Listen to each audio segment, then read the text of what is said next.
trabalho ou a boa convivência com o adolescente implica em compreender como ele funciona.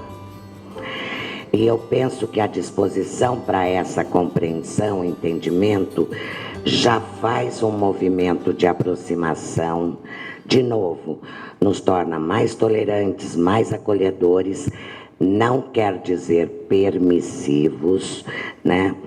Pois se damos importância, nos interessamos verdadeiramente pelo que ele diz e faz, né? Torna-se mais possível fazer uma ponte de comunicação, de diálogo. Mesmo a conversa é polêmica, ele não concorda com a gente, nem a gente com ele, né? E buscar compreender as suas razões, motivos, facilidades, dificuldades, é uma condição para conhecê-lo. E também nos ajuda a usar a melhor palavra, ou usar melhor a palavra, ou o silêncio.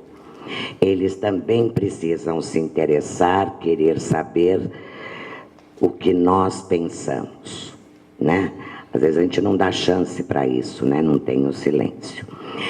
A disposição para compreender nos leva a descobrir rapidamente que os adolescentes com os quais trabalhamos são muito diferentes. Cada um é um, né?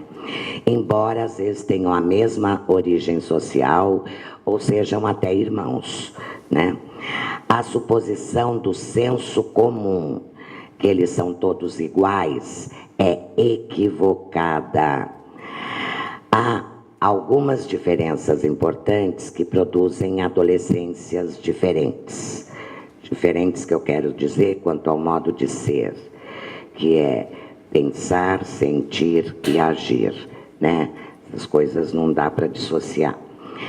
Uma das diferenças é a diferença de classe social, que segundo muitos autores é a diferença mais importante, que define inclusive diferenças biológicas, né? Quando a menstruação, se é antes, se é depois, mas principalmente define os direitos que serão garantidos e os que não serão garantidos, define as oportunidades e, de certo modo, um percurso social e um lugar que ele vai ocupar na sociedade. A outra diferença importante que todos vocês devem saber, só para sistematizar, porque é muito óbvia, é quanto às etapas da adolescência, né? A Organização Mundial da Saúde define duas grandes etapas, né? A dos 10 aos 16 anos e dos 16 aos 20. E aí todos nós sabemos que é muito diferente um adolescente de 12 e um adolescente de 18. Embora às vezes a gente queira que os dois façam a mesma atividade, durmam na mesma hora, né? O ECA define dos 12 aos 18. Eu gosto de uma diferenciação da adolescência que vários autores usam. Como eu gosto do Oteiral, eu uso um pouco a referência dele, né? Que é a adolescência inicial, que se caracteriza pela puberdade, né? Então, que tem as grandes mudanças biológicas, psíquicas, e é um consenso entre estudiosos, enfim, do mundo todo, que é aí nessa fase, que é na puberdade que a gente pode dizer que se inicia a adolescência, que daí não é um fenômeno biológico, é um fenômeno psicológico e social, né? Aí vem uma etapa média, que é dos 14 aos 17 anos. A característica fundamental dessa etapa é a questão da sexualidade, né? E o final, a etapa final, que a partir dos 17 anos, que é a questão do futuro, né, das perspectivas, que no caso dos nossos adolescentes em situação de abrigo, né? Essa etapa se coloca de um modo mais contundente, mais presente e às vezes mais dramático, porque nem nós e nem eles, né, se prepararam, inclusive, para essa etapa, né? A outra diferença que produz adolescências diferentes são as tais das tribos, que a gente leva um pouco na brincadeira, mas a gente devia levar um pouquinho mais a sério, né? As tribos, então, são os rappers, os skatistas, os grafiteiros, os metaleiros, os nemos, os darks, enfim. Emos, isso, desculpa. Aí, João. É isso mesmo. Por que eu pus Nemos, né? Que até parece a carinha deles de boneca. É mesmo, ó. É meus netos que me atrapalham, ó. Os surfistas, enfim. Tem várias tribos aí. E aí uma coisa interessante que eu aprendi com alguns adolescentes, né?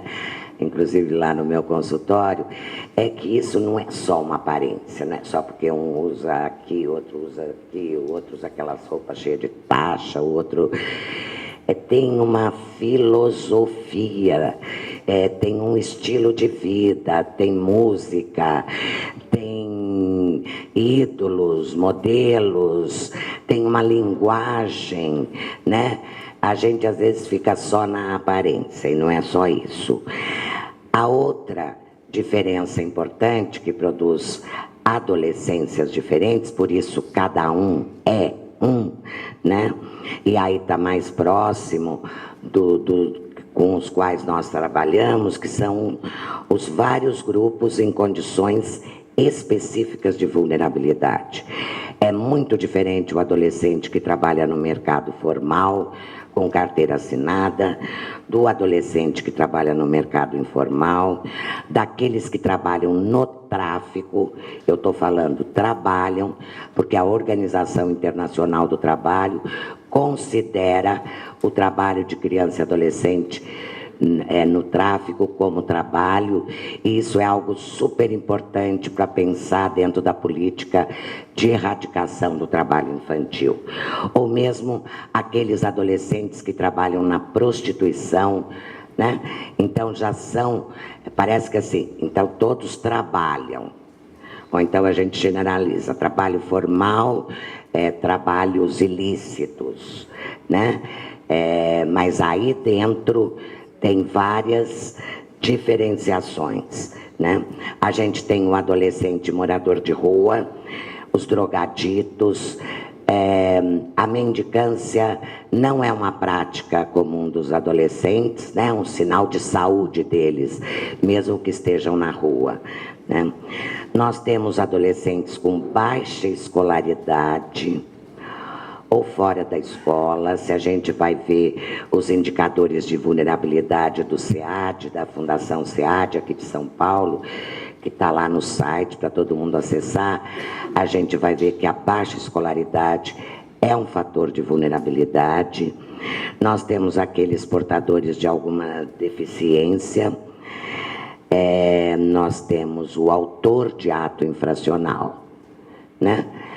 Não necessariamente que cumpre medida socioeducativa, liberdade assistida, que aí nos abrigos às vezes tem, mas às vezes você tem um autor de ato infracional que não tem boletim de ocorrência, né? E você tem também aqueles que estão ameaçados de morte, né? Que também estão dentro dos abrigos. E que são configurações diferentes, psíquicas, né? São modos de estar adolescente bastante diferentes. E eu penso que é no cruzamento desses vários fatores, aí, aspectos que eu fui levantando, de classe social, de tribo, de etapas da adolescência, de condição de vulnerabilidade, é que nós vamos situar e ter pistas sobre o adolescente que está ali na nossa frente, né?